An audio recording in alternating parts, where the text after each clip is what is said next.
Hi guys, Daz here from mygreatphone.com. Today I've got a capacitive stylus to review, and it's from Dagi, who we've had some styluses from them before, and this is the transparent, accurate capacitive stylus, and it differs a little bit from the last one I reviewed. It's got a slightly different nib, and supposedly it's supposed to be extremely accurate. So to begin with, we'll see the packaging. It's not the most stylish of packaging. Got straight from China jobs, but it doesn't really matter because as soon as you've taken it out, chances are you'll never put it back in again unless you're giving it away as a present, and then you might want to consider that. What we have is in this sort of blister pack, we have the stylus, which we'll get to in a second, and these are sort of cardboard, and we have some replacement protective ends, and I'll show you what these are to do with now. So you'll see that we've got lots and lots of different replacements here, and that's basically it that you get in the packet. This is a very lightweight stylus. It feels very, very lightweight. It doesn't feel particularly strong, but I don't think that really matters. You're not going to be putting an awful lot of pressure on it.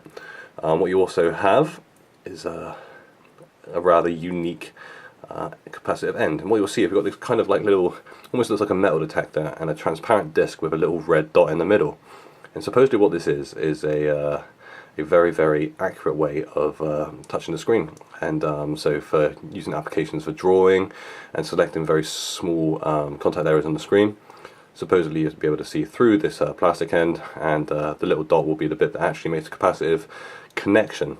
Other than that, that's about it. There's no protection for the end, there's no end, no cover, and we've got a little clip so that you can clip it onto your clothing or onto a case or something like that. But other than that, that's it. This is made of plastic here.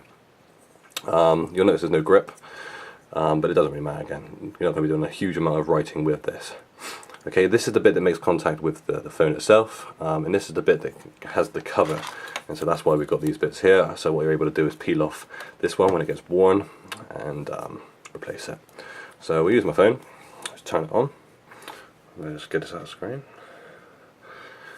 And what we can do, I can show you just using the general phone OS first. So what you're going to want to do is press this nib down flat on any button you want to press. You'll see it makes contact, and you're able to move through. It seems pretty responsive to now. There's no great issue. Even these little capacitive buttons at the bottom, let's see how they work on that. Is this going to be possible? Yeah. It works on there, and they're pretty delicate, pretty finicky at the best of times, even with fingers on the Sony Xperia S, and so it's pretty good that it's able to work on that. But what you're going to want to see is how this would work on a drawing situation. I've got a basic drawing app here, or a notes app.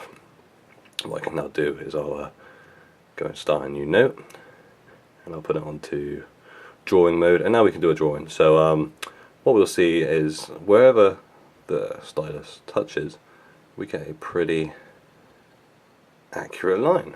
So that's, as you can see, pretty spot on, really. If we were going to write a name or something, so pretty accurate considering if I was to use my finger to try and do the same. Well, I can write it, it's obscured by the whole fingertip. If I just clear this, let's see what it could possibly be like for drawing. So let's draw a little Android, for example, or let's draw a little Pac-Man. That'd be a good one.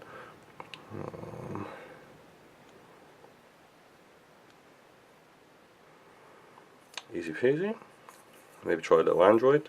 Again, you can only hold this one way, and so because there's no grip, as you saw there, it did slip a little bit, but no great issue.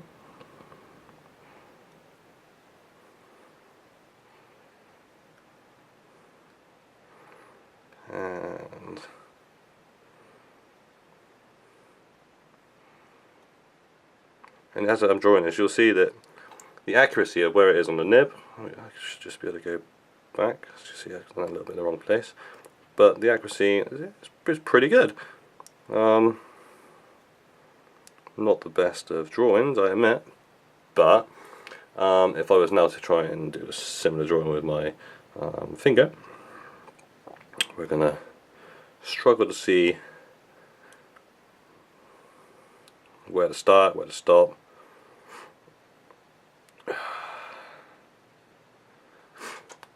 There's a big difference there. It's not the prettiest of things, but I'm sure you'll agree in terms of usefulness. Let's say you had to write a signature or something like that for an email footer or something like that. It's my signature. No problem at all. It's actually pretty damn useful. Now on, if you were going to be doing more complicated drawing, or maybe using it on a tablet, or for draw something, or something like that, I can see this being a particularly useful tool. Me, not so great at the art, and so you're going to need a bit of imagination as to what you can do with this. But I think the fact that you've got this kind of transparent disc at the bottom does open it up for a far more accurate drawing tool, and allows you to draw much smaller items on screen that you perhaps may be able to with a conventional stylus or your finger. Okay, so that is the transparent accurate capacitive stylus from Dagi. One of the most beautiful of items in the world, but as you can see, very, very useful and pretty inexpensive. You can buy this from Mobile Fun or have a good retailers. You're going to want to be a little bit careful about this tip here, make sure it doesn't snap off. It's not the most strong thing in the world, but used carefully, it could be a very nice tool for your gadget box. Thanks very much, guys. Look forward to seeing you on the next review.